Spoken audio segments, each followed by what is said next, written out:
like this because we're about to shut it off and pull the motor out because it's low on one cylinder. So yeah, here it is. Last time you'll be hearing it like this. Sounds pretty good though, the cams.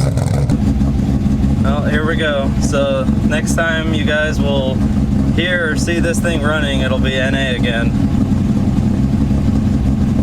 Say bye-bye to those cams and the GT turbo motor. Alright, so unfortunately, the previous video we put the cams in, the ECU, the fuel system, all that good stuff. And with this, ever since I put this motor in the car, I've had a smoking issue, but I just assumed it was valve stem seals, so we replaced those. We thought everything was good.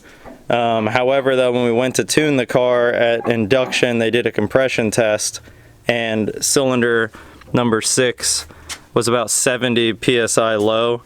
So that kind of canceled that, and at that point, you know, they told me I needed a new short block.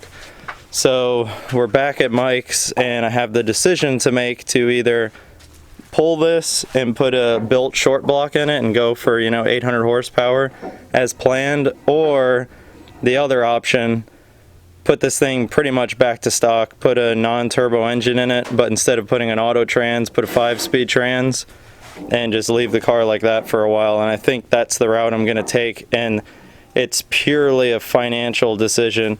Currently I have about $75,000 into this car, and it just doesn't make sense financially to put another $6,000 into it to put a built motor in it and, you know, head studs and all that stuff. Then I'd be into it $80,000, and I mean, what's this car really worth at that point? $60,000? It doesn't make sense financially. So that's why we're at the point of pulling this out. Now I might change my mind in between and maybe put stock, you know, GTE block in here or something, but even that, I did the math, it just doesn't make sense. It makes more sense to part all of this out and then, you know, try and recoup some of my money, just make the car stock.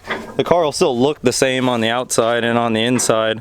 It just, you know, won't be fast. So it's not the end of the world, honestly, and I'm kind of fine with that. I mean, I've got the Lamborghini right now that I'm playing with, so that's kind of where we're at right now. So we're gonna go ahead and get this thing put up on the lift, start draining the fluids, and get it pulled out. So if you guys are interested in any of the parts on this car, comment down below, and they could end up on your car. Now, since we got this back to Mike's house, Mike did a compression test, and cylinder 6 is even lower. At induction it was 100, and I pretty much just drove the car from induction to my house and to Mike's house, and now it's at 85, so it's increasingly getting worse, so there's no way around that. It's got to be fixed or replaced or pulled out. If you're interested in any of the parts, we've got a 5-inch ETS intercooler with the piping, got a Tial blow-off valve, got GSC S2 Cams, valve springs, the beehive version. It's got an ECU, Masters ECU. All this stuff has like 1,000 miles on it or less. Virtual Works turbo kit. We've got a Titan Motorsports Fuel system with ID 1700 injectors. I'll be selling the head, the bottom end, all that stuff. So we've got all of the sensors and whatnot for the ECU setup as well. South bend clutch, the V160 transmission. It's got the USDM TT 6-speed rear diff and axles. That'll be for sale. But as far as the outside, I'll leave it the same, and same with the inside, and it'll just be NA 5-speed for now. And then, you know, if I decide, because I did the math, and I'm a big numbers guy. I don't really talk about it much on YouTube, but I'm always going over the numbers on stuff, and it just makes more sense this way. Even if I parted this out and decided 6 months from now that I'm going to go ahead and put all this stuff back in there, I could rebuy all the parts, but instead of buying a JDM swap like I did here, I would just start off with a built motor. So, and I could do all the same stuff for about the same amount of money I would have been into it. So that's the way I'm looking at it. It's just pure finance, you know, decision. I hate losing money, so on this I would lose money if I sold everything, but that's just the nature of the beast with these cars. It is definitely better to buy built than to build yourself from a financial standpoint. It always works out better that way. Every Supra I've owned that was built, I've always either made money on or, you know, at least broken even on. But the ones that you build yourself or start modifying, you're always going to lose money on them. And I get it, it's a hobby, you know, it's your desire or whatever, but I'm very analytical with numbers and everything, and it just bothers the hell out of me when I'm losing money on something. So I'm going to go ahead and make a video comparing this to one of my rental properties and just showing the difference from a financial mindset of something that's making you money and something that's costing you money. May be posted before I post this video or after, I'm not sure, but be on the lookout for that video. It'll be an interesting one for sure. We just pulled the motor out. It actually came out a little easier than we were expecting, which is nice. So all this will be up for sale if any of you are interested in it.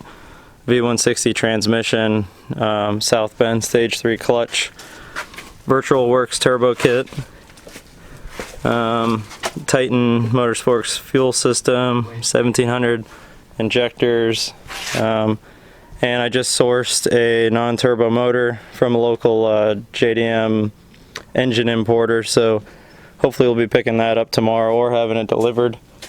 So that's where we're at the moment, but yeah, so hopefully we'll be putting the other engine in here pretty soon, maybe in a day or two. Now the motor's stripped down a bit, we've got the head off, and cylinder 6 was what we were having issues with compression. It was down to 85 and the rest of these were around 160. But just glancing at it, which I don't know how well the camera's picking it up, but don't really see any issues with it. There are some straight up and down marks, but we're gonna go ahead and pull the pan off and pull out piston and rod for number 6 and see if there's any like really noticeable issues with it, because we're just kind of curious why it went bad.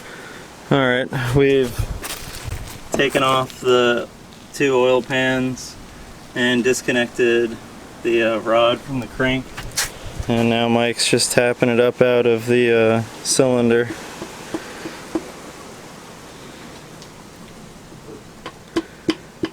There it goes.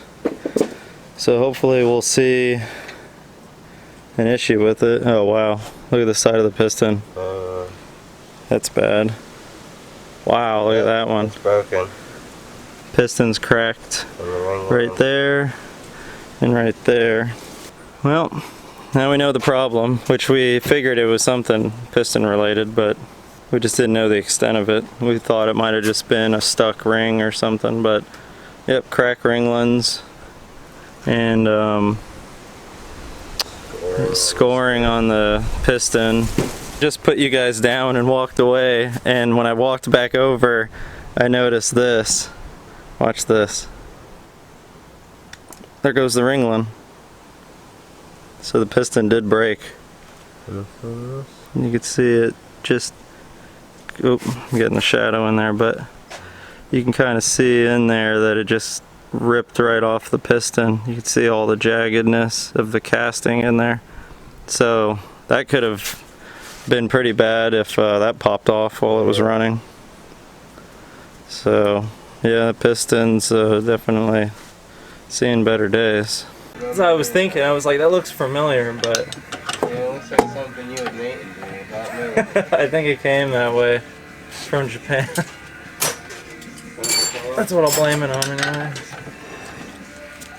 Frankenstein car. Ow, damn, that one hurt. What am I doing? The engine or you? Yeah, the engine. Vroom, vroom, vroom.